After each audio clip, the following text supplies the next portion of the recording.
Tonight, more reaction from politicians and consumers about the U.S. tariffs. That story, and the Liberal Party leadership contest is heating up. I'm pretty confident that we have a minimum of 2 in the race, but it could likely turn out to be 4 or 5 people. I'm Terry Roberts. I'll have more on that coming up. My father had the blood test, I had the blood test, my brother had the blood test, and we found out that we had it. We could use gene editing to repair the mutation. Researchers at Memorial University are taking aim at a deadly disease that's been haunting the province for generations. And the owner of the newly reclassified aerodrome in Stephenville is being sued for millions in unpaid bills. This is CBC Here and Now.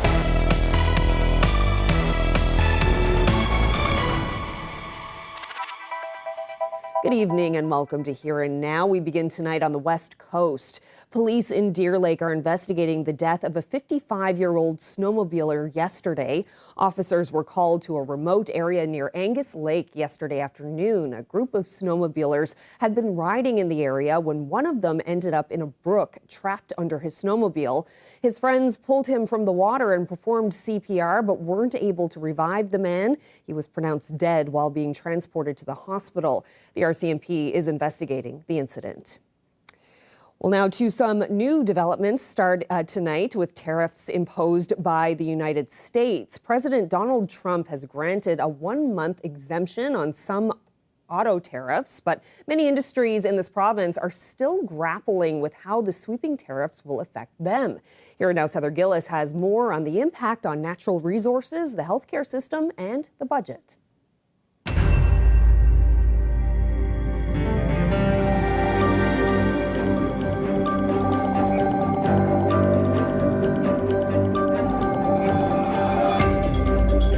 Finance Minister Siobhan Cody says the province is planning to put $200 million aside in a contingency fund for possible tariff relief.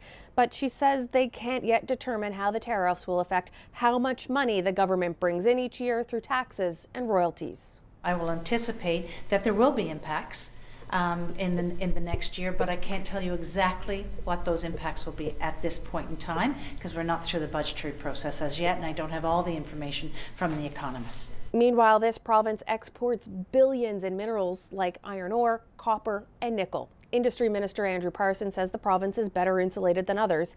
He says much of the province's iron ore is shipped to Europe and Asia, but about a third of our nickel goes across the border south to the U.S. and could be vulnerable.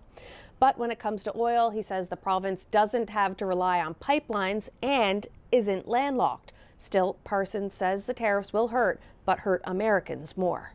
And they will. They will feel this in their wallets when they go to their gas stations.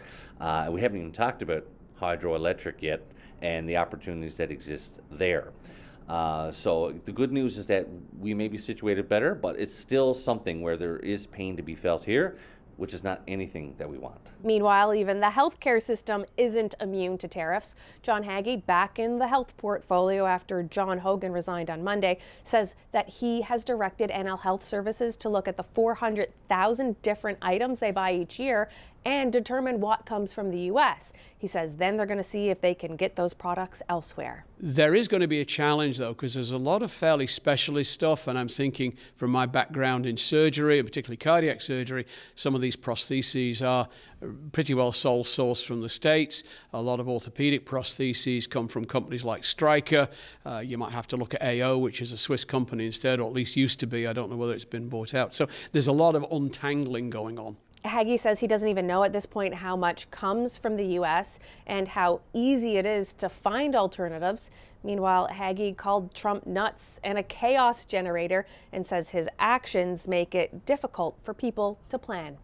Heather Gillis, CBC News, St. John's.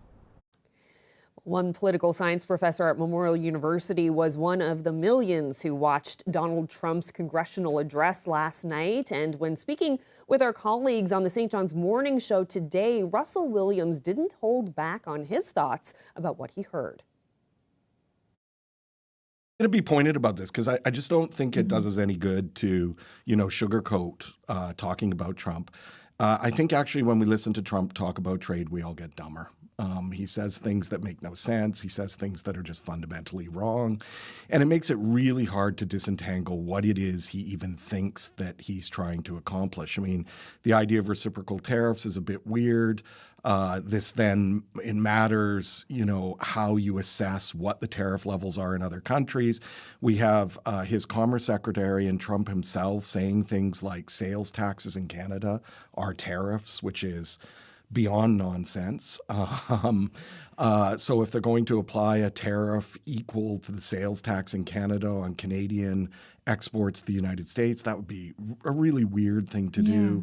It's all chaos. And of course, what it does is it gets us all talking about Trump, which seems to be all he cares about, is dominating the news cycle and dominating everyone's attention.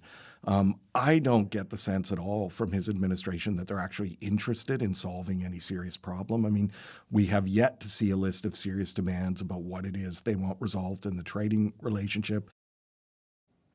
And some people were even more candid about the situation on the streets of St. John's today. CBC's Sarah Antle went downtown to ask them how they feel about U.S. tariffs and what they're doing to deal with them. Tariffs, how do you feel about them? The same way I feel about Trump. I don't like him. That's basically it. So tariffs came into play yesterday. How you feeling? Well, being I'm an American and I've been coming here for a long time, I've got friends, that's just kind of a shame. I guess in a way it's something I don't understand. It's like when your leaders are trying to, they say they care about you, but then when you actually see their actions, it's just kind of a hard thing to accept or come to terms with. Tariffs, how do you feel about them? I don't care, I hate Donald Trump. That's it. And is this going to change anything in your life, like how you buy things or anything? Probably, I guess. I like to shop sales anyway, so I guess I'm just gonna be more conscious of buying Canadian products and things like that. I will not be planning on any trips to the United States, that's for sure, and I'll be one of the people who will be doing my best to stay and support local. I've, maybe the first time in my life I've actually thought about nationalism and that whole concept and sort of doing the right thing for Canada. And so the idea of people being more patriotic, I think that's happening right now. And I'm certainly on that page. I've said before to friends of mine that I want to look at the labels on grocery items to see if they're made in Canada or produced in Canada. And I think it'll change the way I make decisions and purchases for sure. Well, now to some provincial politics. We have an update on the process for choosing the province's Liberal Party leader, who will automatically become the next premier. And as Here and Now's Terry Roberts reports, a few people are thinking about running for the job. We're still weeks away from the nomination deadline, but all signs point to a heated race in the search to replace Premier Andrew Furey. I'm pretty confident that we have a minimum of 2 in the race. But it could likely turn out to be 4 or 5 people. Absolutely. I have every confidence that it's going to be a contested race. Judy Morrow should know what she's talking about. She's played a leading role in organizing the last 2 Liberal leadership contests in this province. Now she's chairing the committee that will oversee the process by which Andrew Furey's successor will be selected. We've got some wonderful, outstanding candidates coming forward. I'm expecting announcements to be made over the next few days. I can make a difference in the trajectory of this province. John Abbott was the first out of the gate on Tuesday. He's back following a failed leadership bid in 2020, a contest he lost to Furey. This is a time that we need strong leadership in this province. And I believe I am that leader. John Hogan is a disciple of Andrew Furey, likely the party insider's pick. He stepped back this week from his cabinet role in order to discuss a leadership bid with his family and supporters. But all signs point to a John versus John race. John Hogan will enter the contest on Thursday morning and expects some high-profile Liberals to be at his side. Bernard Davis is in the mix, but right now he's not saying much. Liberal MP Yvonne Jones says she'll reveal her intentions on Friday. We'll know for sure at noon on March 24th. That's the deadline for candidates to sign up. A $50,000 nomination fee, and for the first time, a spending limit, $200,000. And we just felt that we didn't want the candidates out there spending an exorbitant amount of money. One outstanding question: will candidates have to disclose where their money comes from? Judy Morrow says that will be discussed by party officials this week. But she also emphasized that this is an internal party process. Terry Roberts, CBC News, St. John's. Well, the city of St. John's has lost a longtime public servant. Debbie Hanlon has passed away. She spent years serving as a St. John's City Councillor until stepping aside last year to deal with a diagnosis of non-Hodgkin lymphoma. Well, yesterday, the well-known businesswoman and city councillor died from the disease, and today her fellow councillors remembered her. For me, Debbie was the most authentic person I have ever met. She really was the larger-than-life persona that she projected to the world, and I think a lot of people have it in them to project that but not actually embody it. And Debbie really was Debbie Hanlon to her very core, and she was so special and a legend and a very big inspiration to all. I found that Debbie was a really deep person. She really liked to think about her life and to process things and to really understand herself and where she came from. She had so many inspiring stories, and the woman was tough as nails. There was nothing that Debbie couldn't handle. And we'll have more about Debbie Hanlon's life and influence later in the show. Well, in other news, it's known as the Newfoundland curse. Stem cell researchers are trying to reverse a deadly genetic variant that stalked families in the province for generations. People who carry that mutation that causes sudden cardiac deaths say recent medical advancements are giving them new hope. Here Now's Mark Quinn reports. My father had the blood test, I had the blood test, my brother had the blood test, and we found out that we had it. Chad Pelly carries a genetic variant that could end his life suddenly. Researchers call it a spelling mistake, one wrong letter on a pair of genes. Everybody has the pair, but some people have the spelling mistake in one of those copies, and if they have that spelling mistake, the disease that is caused by that spelling mistake is pretty awful. It can cause early sudden cardiac death, which is the worst aspect of it, so otherwise healthy people will drop dead. Thankfully, there is a treatment for those who have this genetic mutation. A surgically implanted defibrillator keeps their hearts going, but Pelly knows that may not be enough. Later in life, some people with this condition still need heart transplants. That happened to my father, who had to have a heart transplant, and other people in my family, so I know that that's potentially in my future. What should we do next? Memorial University stem cell researcher Dr. Jessica Esseltine wants to prevent that. In her lab, she's taking skin cells and turning them into heart cells that actually contract, beating in unison in a petri dish. Cells from those with the genetic variant beat erratically and sometimes stop altogether. Esseltine says the first step is understanding why the genetic mutation causes that, and the long-term goal is more ambitious. We could use gene editing to repair the mutation in patients' hearts, or we could use regenerative medicine involving stem cells to regrow or replace damaged tissue in the body. For people like Pelly, these are thrilling possibilities. This story already had an amazing ending that we found out what the Newfoundland curse was. We developed a blood test to find if you had it, and now you can put an implanted cardio defibrillator to keep you safe from an incident. So that's enough, that's a happy ending there, but the fact that we're now talking about turning off this gene or developing drugs that could reduce the impacts of it on your heart is just a new wave of relief or hope. Esseltine said this research may take the rest of her career, but added that sometimes medical breakthroughs do happen unexpectedly. Mark Quinn, CBC News, St. John's.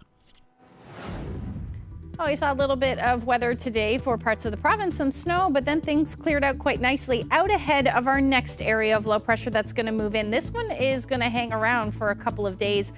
By the time we get into tomorrow, Friday even, we're going to see some weather associated with that. So we will see snow start tonight. It will be a very messy mix as we head through the day tomorrow for parts of the island and then eventually across parts of Labrador. And then Friday, it will be mild for the island, more rain on the way. I'll break it all down for you coming up a little later.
The Diamond International Airport in Stephenville has had its status downgraded from airport to aerodrome. We brought you that story last night.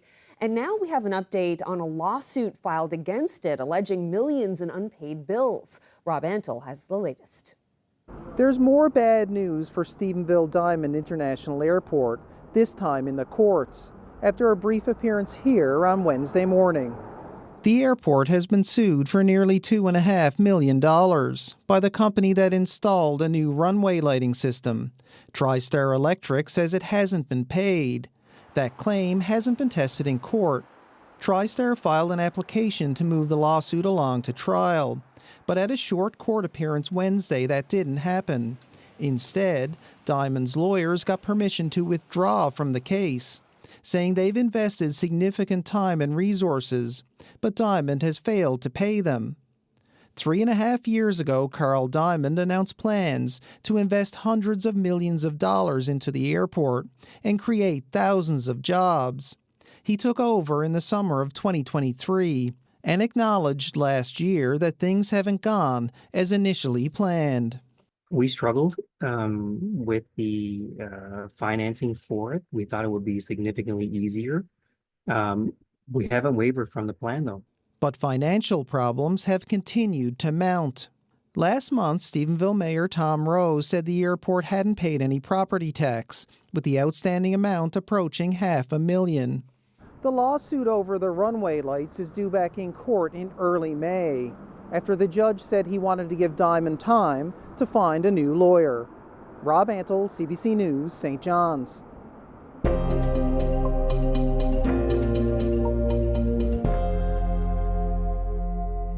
It's been almost 1 year since the St. John's Hotel was turned into a transitional housing facility.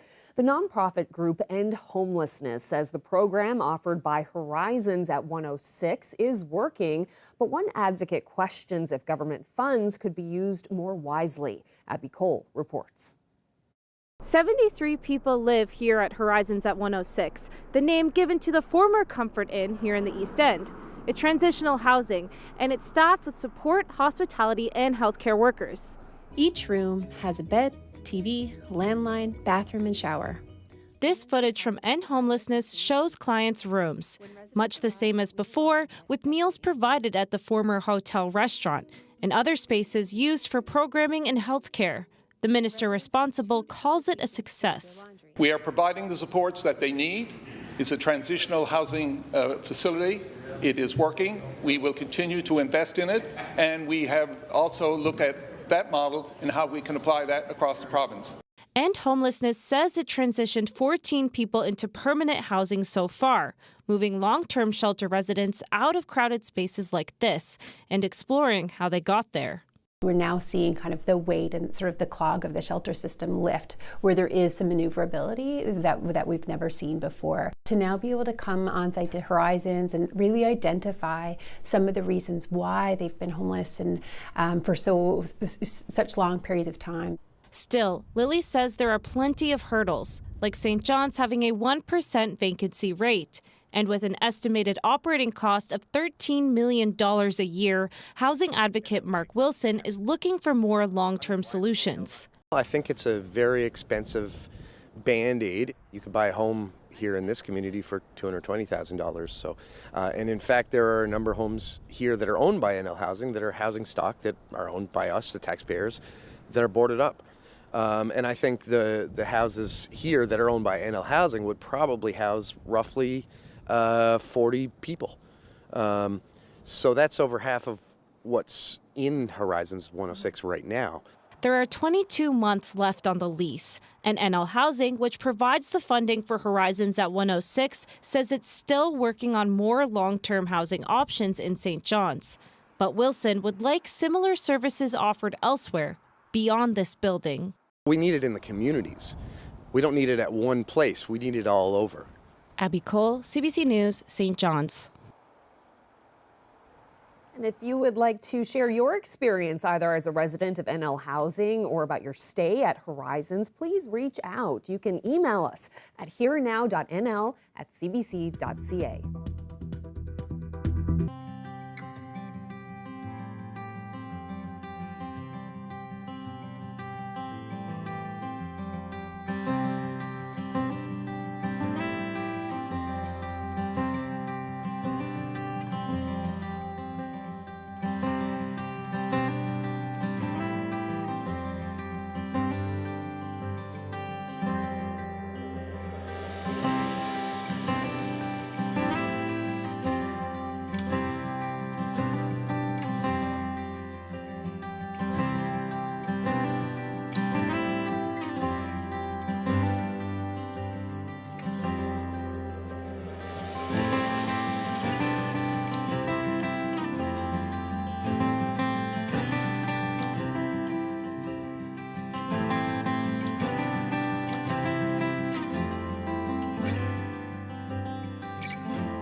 All right, time for a look at the weather. What is in store for us now, Ashley? A lot of a mess as we head through the next couple of days. We've got cold temperatures to start and then a warm up on the way. Let's take a look at what's going on today.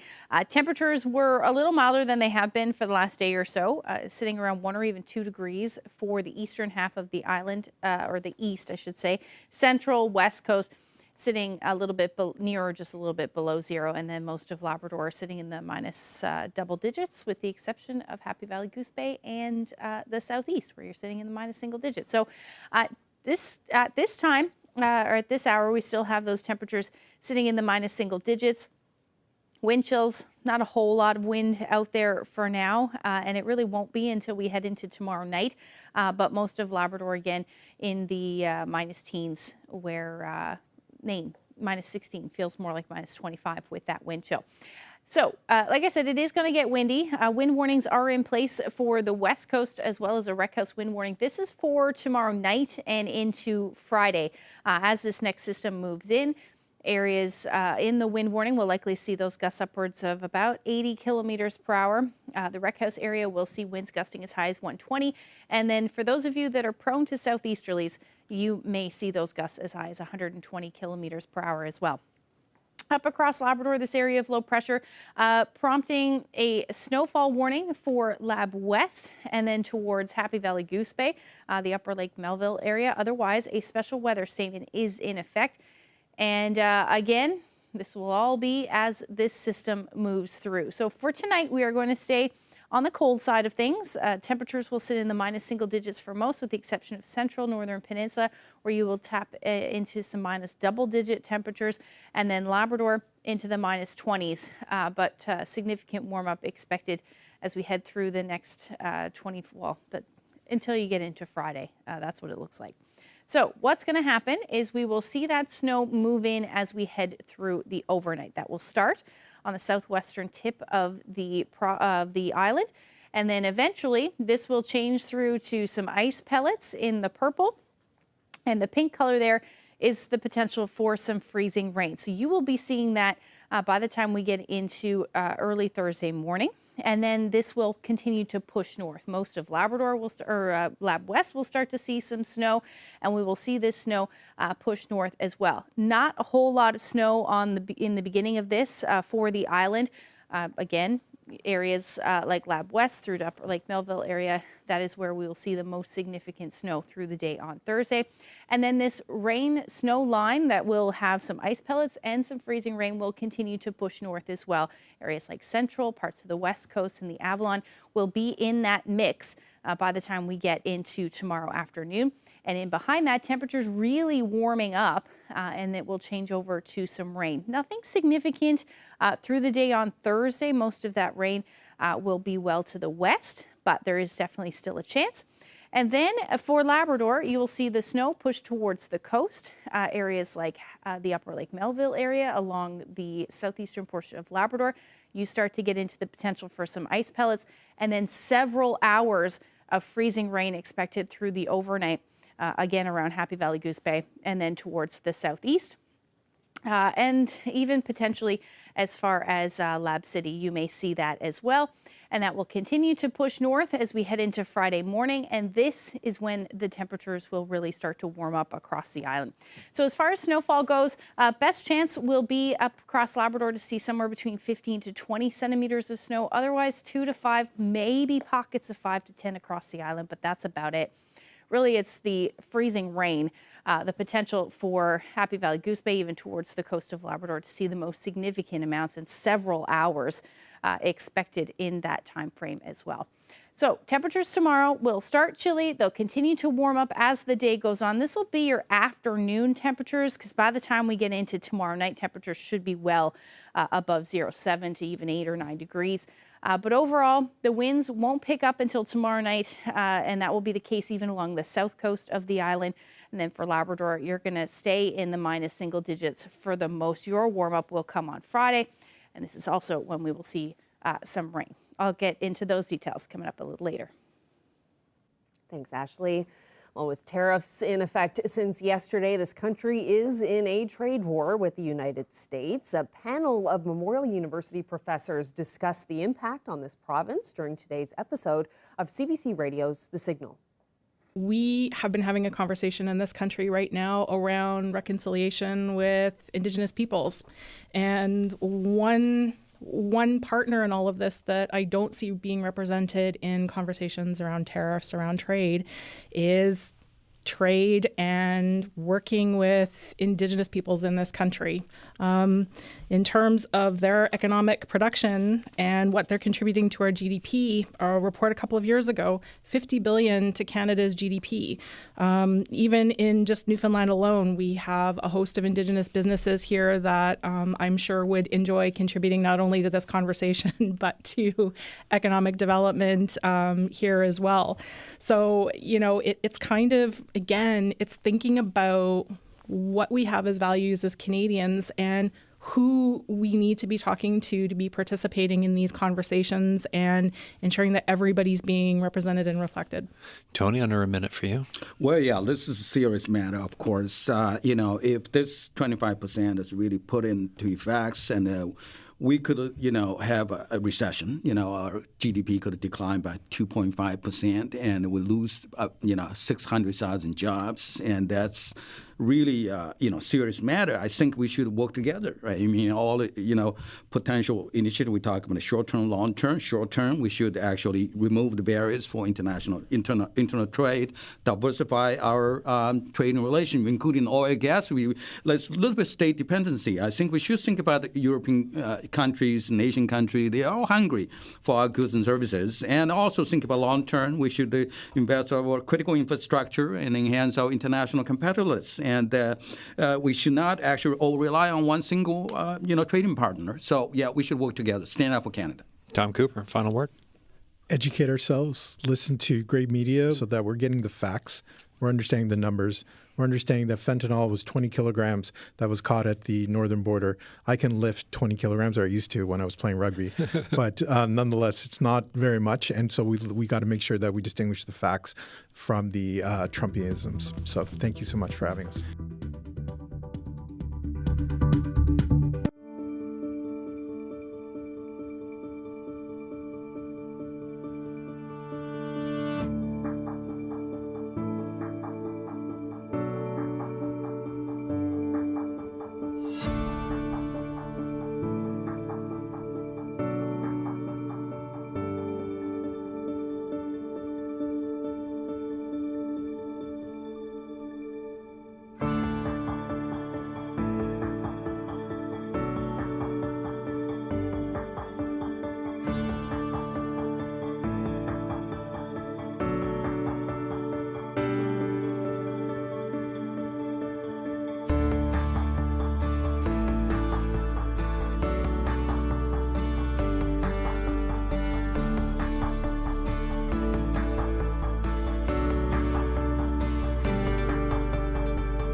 As we mentioned earlier, longtime St. John City Councillor Debbie Hanlon has died. 1 year ago this month, she made her diagnosis of non-Hodgkin lymphoma public. Hanlon was very open about the illness and posted about it often on social media. She was much more than a public servant, and today some of her colleagues on council reflected on her life as well as her contributions to the city and to the people around her. I'm gonna make it after all. A colorful, beaming personality. Whether you knew Debbie Hanlon or not, it's easy to see she was a force. It's always good to be underestimated by your competition. You know, and they think, oh, you're just a little woman, and then all of a sudden you become powerful and successful, and they wonder, how'd you do that? Her tenaciousness, her zest for life perhaps played a role. She said that at the core of her ambitions, the thing that propelled her was being a good mom. I had 3 small children that were relying on me, and people have asked me that question lots of times, like, what motivates you? And I say, well, I don't need anyone to give me a speech or a pat on the back. I have kids that want Reebok sneakers and bicycles, and I have a daughter that wants to continue her ballet studies. And the only way that they can get that is not by me waiting for my blue check every 2 weeks, it's by me going out and working for it. And work she did. She worked through the slings and arrows of entrepreneurship. My brother had to mortgage his house to get funds to pull us through. I work 15 hours a day, and 5 of those are talking to other businesswomen. You know, my phone doesn't stop ringing throughout the day for a little bit of advice here, what would you do here, what would you say here, and I think the more mentors in the world, the better. She tried to support other women in business, and she also helped families find homes during her decades as a real estate agent. The mantle is oak. It's been painted white for the decor. It's definitely a sign of a good economic recovery here in Newfoundland. There are a lot of buyers from out of town coming in. Since I've had this listed, I have shown this property more than any other property in my 30-year career. And she made her mark in elected politics, serving as a councillor at St. John City Hall for nearly a decade. You got to remember, first of all, you are there to represent the people. It's the people's money. It's the people's lives. Today, her loss is being felt at City Hall. The staff and council were devastated. Debbie was a friend to all of us, a colleague, somebody who lit up every room she was in. Debbie was so positive, was always supportive of everybody, had a big heart. Helped where she could, and you know, she was fierce. She was a fighter. Life is full of challenges, and she certainly had her share as well too. And she just did it with a smile on her face and just dusted herself off and picked herself back up. Debbie demonstrated that perseverance during her biggest challenge, which came in February 2024. Out of the blue, she said she found herself on death's doorstep. And that night, it just seemed to get worse. My body filled with bruises, my mouth filled with blisters. It was so scary. And then I came in here, and they were so good to me. You know, like the power of the people here, the nurses and the doctors and everyone. It was just overwhelming. She received the shocking diagnosis, non-Hodgkin lymphoma. Throughout her year-long illness, she remained determined and optimistic. Every day I open my eyes, I feel great. I am beating this cancer. Debbie Hanlon's life is not going to end in this hospital with this cancer. Not happening. I'm not letting it happen. I can guarantee you that. I am fighting this every step of the way. She shared that fight on social media, drawing strength from the love and support she received from friends and strangers. Her family says she passed away peacefully at the Health Sciences Centre, surrounded by loved ones. Her colleague, Maggie Burton, says she leaves behind a beautiful gift for those she loved the most. And if she loved you, she was there for you up until the very end. She would literally do anything for you. And her love was very abundant and very free-flowing. So if you were somebody that Debbie loved, you were a very lucky person because she made you love yourself in return.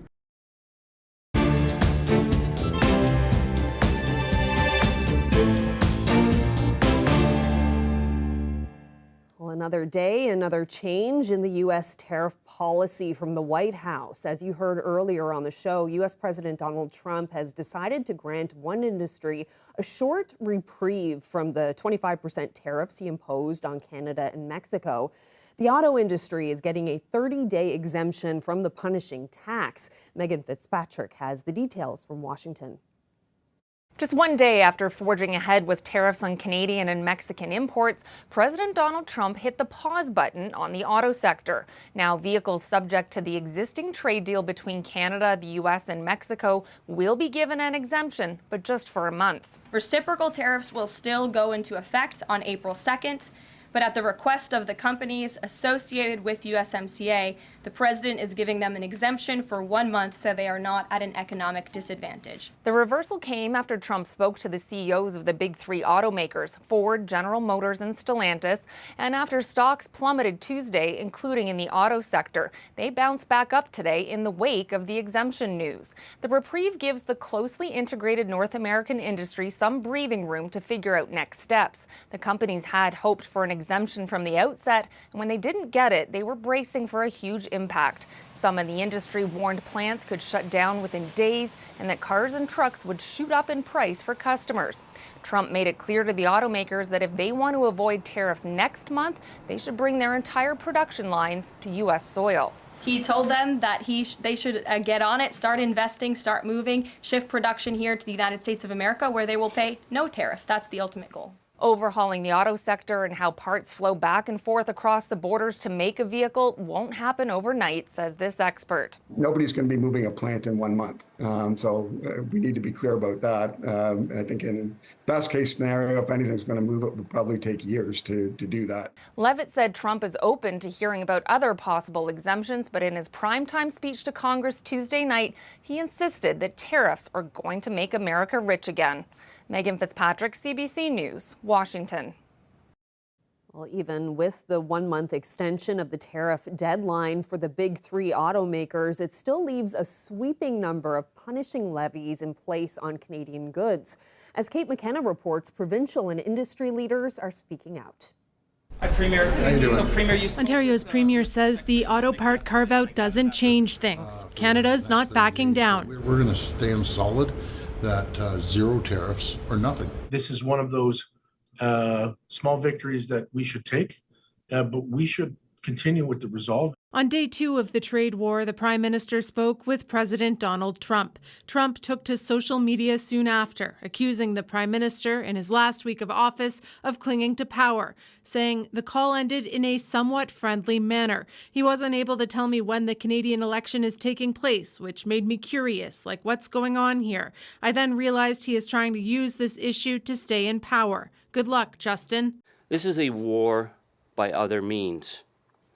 A war of disinformation and ridicule, questioning our right to exist, our sovereignty, our borders. Trump says this is about fentanyl. Canadian officials aren't so sure, especially amid Trump's repeated threats to make Canada the 51st state. Even if the tariffs are withdrawn, we will never go back to where we were 3 months ago. We will never trust the Americans in the same way that we did. It is a betrayal of a deep and abiding friendship. Alberta Premier Danielle Smith says there's no way around it. Alberta has what the U.S. needs, oil. So until our U.S. friends come back to reality, we will focus on efforts and financial means to export one of the largest oil and gas deposits in the world elsewhere. Alberta and Saskatchewan are the latest provinces to announce countermeasures. They're planning to take American booze off of store shelves and prioritize Canadian companies for government contracts. Kate McKenna, CBC News, Ottawa. And of course, tariffs will make everything from groceries to manufactured goods to housing even more expensive. CBC's Lauren Bird asks some experts about the impact and what Canadians can do to protect their finances. A trade war with the U.S. is causing a lot of uncertainty for people and their budgets. So when it comes to your personal finances, where are you likely going to feel it the most? The first thing we're going to see get more expensive is groceries. The stuff that's perishable, the stuff that has a very long supply chain that needs to be continuously fed. Oranges, berries, cucumbers, all those kinds of items get imported daily, and they're likely to get more expensive quickly. The average family of 4 in Canada spent about $16,000 on groceries in 2024. We're again going to have to look at our household budget and say, what can we afford and what do we have to let go for this week or this month? Those are hard decisions, and they get really important when it comes to those big ticket items. This may be a time to really get that fridge replaced quickly, because those prices, those appliances and cars and those big ticket items, those are expected to go up in cost. And if we go even bigger, like housing, we're also going to see increases. According to analysts, builders have been seeing costs for materials rise for weeks leading up to the promised steel and aluminum tariffs. And that's going to make housing more expensive. That's going to make less homes available for families. Because those costs filter down. We know the price of food impacts the price we pay at restaurants. The cost of building materials impacts the cost of a new home. And analysts we spoke to say the longer this goes on, even the items that aren't tariffed are likely going to get more expensive, making it hard, even impossible, for Canadians to get around those extra costs. Now, there are a few reasons for that. One is a lack of options when it comes to getting those products elsewhere. Even if there were substitutes, they are going to lead to higher prices. So yeah, those types of things are going to hit us and hit us fast. Canada could try and diversify where it gets its supply, but the further you go to get some products, say to Central America or Asia, the more it's going to cost in shipping. And those costs trickle down to the consumer. Part of the reason we're seeing costs climb so much is the lower Canadian dollar, which has been hovering at or below 70 cents American, and it's expected to get even lower. Straight up, a weak Canadian dollar makes imports more expensive. It's also going to make traveling to the US more expensive. That $200 a night hotel is almost $300 Canadian right now, which is why staying in the country for your holidays this summer might ease a little pressure. It may be a good idea to travel in Canada or travel somewhere in our own province or near your own city, because you're paying in Canadian dollars. Analysts say if these tariffs are in place for more than 3 or 4 months, that could put this country into a recession. The tariffs could wreck the Canadian economy, leading to higher unemployment, a recession. Meaning businesses either have to lay people off or charge more. So going to the movies, going out to drinks, even getting your nails done, the cost of all that too could rise. And the other one is when it comes to investments. A lot has been made about, what should I do with my investments? Usually we are very bad at timing the market. It's better just to stay in the market and keep your long-term financial goals in sight. So in the face of so much uncertainty, one of the best precautions is to not make any sudden moves. Keep your investments, save where you can, use what you've got.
Hi, I'm Arlette Lazarenko with the CBC's The Signal.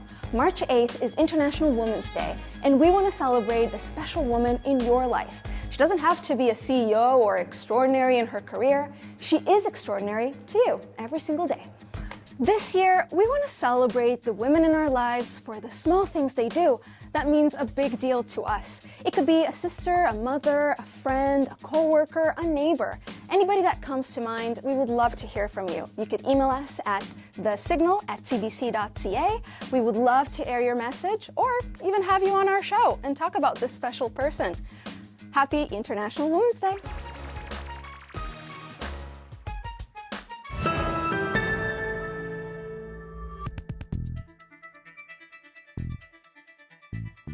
Defending Brier champion Brad Gougeau and his teammates won earlier this afternoon, putting the St. John's rink at 6-0 for the event. Playing as Team Canada, the Gougeau foursome had a tight game, needing extra ends to beat Alberta's Kevin Cooey 7-6, and that puts the team in sole possession of first place in Pool A.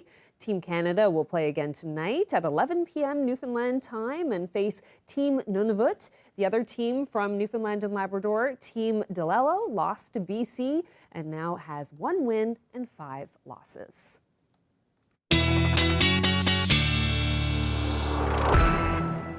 All right, time for a look at the long-range forecast now, and that puts us, I guess, into the weekend. And how is that looking? Oh, a little messy, especially to start for your Friday, and then Saturday actually cools down, and we're looking at some more snow. So, yeah, let's take a look at what's going on as far as the weather goes for Thursday evening and into Friday. Essentially, we will see some of the heavier rain move in through the day on Friday after a little bit of a break. And then we've got some messy weather up across Labrador as well. Into the morning hours, it's the best chance of seeing potentially some freezing rain, and then some rain for the western portion of the island, and then western portion of Labrador rather. And then Upper Lake Melville towards the coast, still likely into some freezing rain before you see that change over to rain in the afternoon. And then again, some heavier showers moving across the island as we head through the day. In behind this area of low pressure, we will see things change back over to snow for those of you in Lab West as we head into the evening hours. So we see that warm push of air move up across Upper Lake Melville towards the coast between 4 and 7 degrees. Double digits certainly possible through areas of central and the west coast of the island, and then pretty much single digits on the plus side of the mercury through the day on Friday for the rest of the island. And then, like I said, some colder air will move on the backside of this. So Saturday morning, temperatures will be dropping, and also looking at the potential for some more snow across the island. And then most of Labrador, again, seeing that snow through the day on Saturday, which will amount to accumulations a little higher in that time frame. Now, as far as temperatures go, likely still hover around 2 degrees for most of Labrador, with the exception of Lab West. You'll stay below 0. And then temperatures hovering anywhere from about 0 to as cool as -4 for those of you in the west. So it is a little bit of a messy day. We're also looking at some windy conditions through the day on Saturday as well across the island. Temperatures will hover around +1 as we head into Sunday as well for St. John's and Eastern Newfoundland. A little bit below there by the time we get into Monday, but overall unsettled, looking at the chance of some flurries. Maybe even some squalls. I'm going to have to keep an eye on that. For Central, you're looking at your temperatures dropping back down below 0 as well for the end of the weekend, staying there for Western Newfoundland, and then for Labrador. Overall, your temperatures will head back down below 0 with some flurries for both Sunday and Monday, and then dropping into the minus double digits for Western Labrador, maybe a few peaks of sun by the time we get into Monday. Our weather photo of the day taken in Cartwright. This is a lovely shot of the trails just after a winter storm. Doesn't look like anything but maybe a rabbit moving through there. But thank you to Sandra for that great shot. And if you have any weather photos that you would like to share with us, send that to nlphotos@cbc.ca. Oh, that's a nice trail to walk a dog on. Favorite is breaking a trail. Yeah, Snowshoes, nice. The best. And you get all the snowballs on the dog. Yeah. So there we go. Beautiful shot. Thank you so much for sending that in. And thank you so much for spending part of your evening with us. We're on Wednesday, double digits coming for Central and West. On Friday, that's March for you. Yeah. Wow. But then cooling down again. That's right. Yeah. But we'll enjoy the double digits while we can. That's right. Okay. Well, that's it for us. Thank you so much for watching. Good night.